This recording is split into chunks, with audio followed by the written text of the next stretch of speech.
Tetapi bagaimanakah jalan-jalannya kaum Marhen menjelmakan makforming yang berasaskan radikalisme itu? Tidak ada jalan dua, tidak ada jalan tiga, melainkan ada satu jalan saja, jalannya masa aksi. Dengan masa aksi kaum Marhen bisa mengobar-ngobarkan semangatnya sampai ke puncak angkasa. Dengan masa aksi mereka bisa menghebatkan kemajuannya menjadi sehebatnya gelombang samudra. Dengan masa aksi mereka bisa mengolah mereka punya tenaga menjadi tenaganya gempa. Dengan masa aksi mereka bisa menyusun punya Gates, mereka punya will, mereka punya deeds.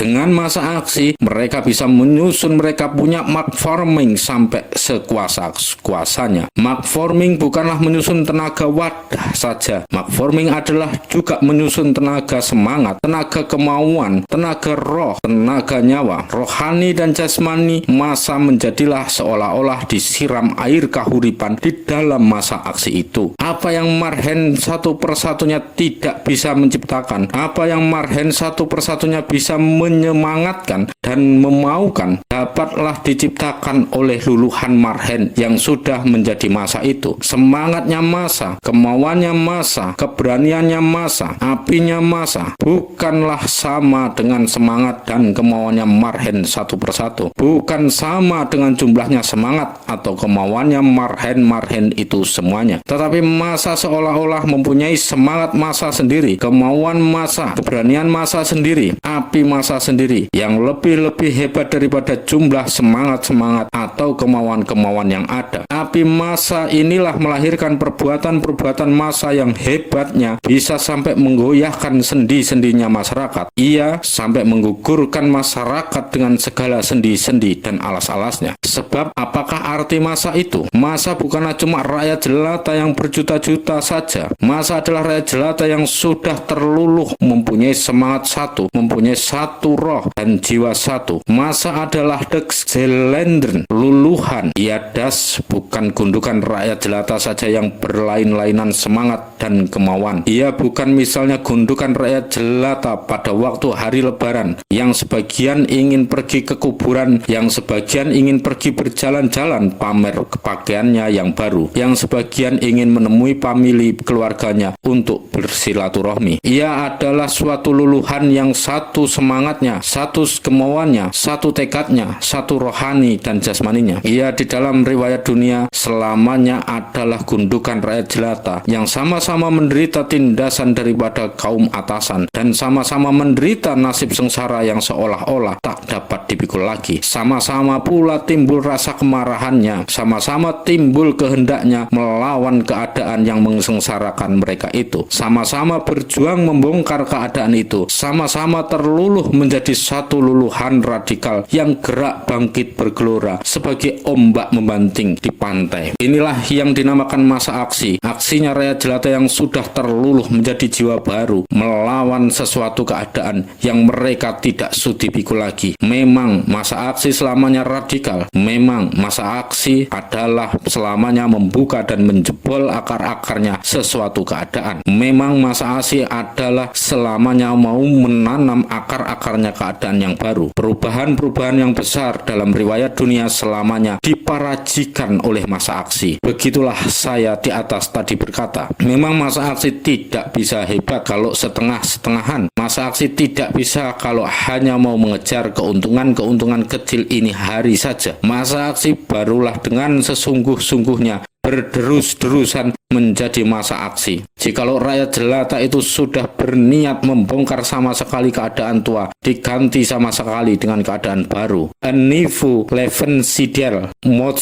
de masa anfuren. Suatu cita-cita pergaulan hidup baru harus menyala di dalam dadanya masa. Begitulah menurut seorang pemimpin besar syaratnya masa aksi. Maka oleh karena itulah bagi kaum Marhen, Satu kali akan datang saatnya yang juga masa aksi kita akan hidup dan bangkit sehebat-hebatnya. Kita punya cita-cita, kita punya idealisme, bukanlah suatu idealisme politik saja. Kita punya idealisme, bukanlah Indonesia merdeka saja. Kita punya idealisme adalah idealisme masyarakat baru, suatu sosial idealisme yang gilang gemilang. Sosial idealisme inilah yang menjadi motor pertama kita punya masa aksi. Kaum lunak di sini juga sering mengemah-kemihkan perkataan masa aksi. Kaum lunak di sini juga mau mengadakan masa aksi. Amboi, seolah-olah masa aksi bisa dipisahkan daripada radikalisme. Seolah-olah rakyat jelata bisa menjadi massa karena cita-cita yang bukan cita-cita rakyat jelata, yakni cita-cita bang-bangan, rumah sakit-rumah-sakitan, warung-warungan. Seolah-olah apinya rakyat jelata bisa dipasang dan dijadikan api massa dengan api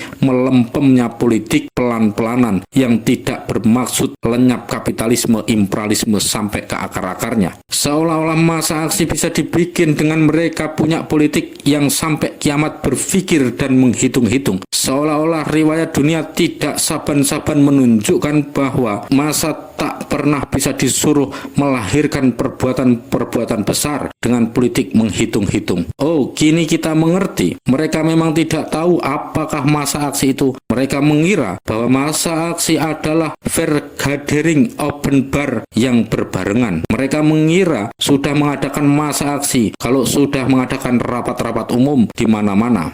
Mereka mengira bahwa masa aksi itu boleh mulai pukul 9 pagi, berhenti pukul 1 siang. Kalau begitu gampang membuat masa aksi, masa aksi boleh diperintah menurut sak kerso-kerso saja juragan pimpinan. Barangkali masa aksi di Indonesia sehebat-hebatnya dan Indonesia sudah merdeka. Tetapi tidak, masa aksi bukan furthering open bar yang berbarengan. Harus mulai pukul 9 pagi-pagi. Masa aksi tidak bisa diperintahkan dan dibikin orang. Tidak bisa dipabrikkan oleh pemimpin. Tidak bisa harus mulai pukul 9 Masa aksi adalah di dalam hakikatnya bikinan masyarakat yang mau melahirkan masyarakat baru dan karenanya butuh akan seseorang peraji. Masa aksi adalah aksinya rakyat jelata yang karena kesengsaraan telah terluluh menjadi satu jiwa baru yang radikal dan bermaksud memarajikan terlahirnya masyarakat baru. Tidak, kaum lunak dengan kelunakannya itu memang tidak bisa mengadakan masa aksi. Mereka memang tidak bisa menjadikan motornya masa aksi. Memang tidak bisa terpanggil oleh riwayat untuk menjadi motornya masa aksi. Walaupun misalnya perhimpunan beranggota ribuan, ketian, jutaan. Sebab tadi sudah saya terangkan, masa aksi meminta radikalisme, berisi radikalisme, veronderstellen radikalisme. Paling mujur kaum lunak itu dengan kelunakannya kalau bisa menggerakkan beribu-ribu rakyat hanya melahirkan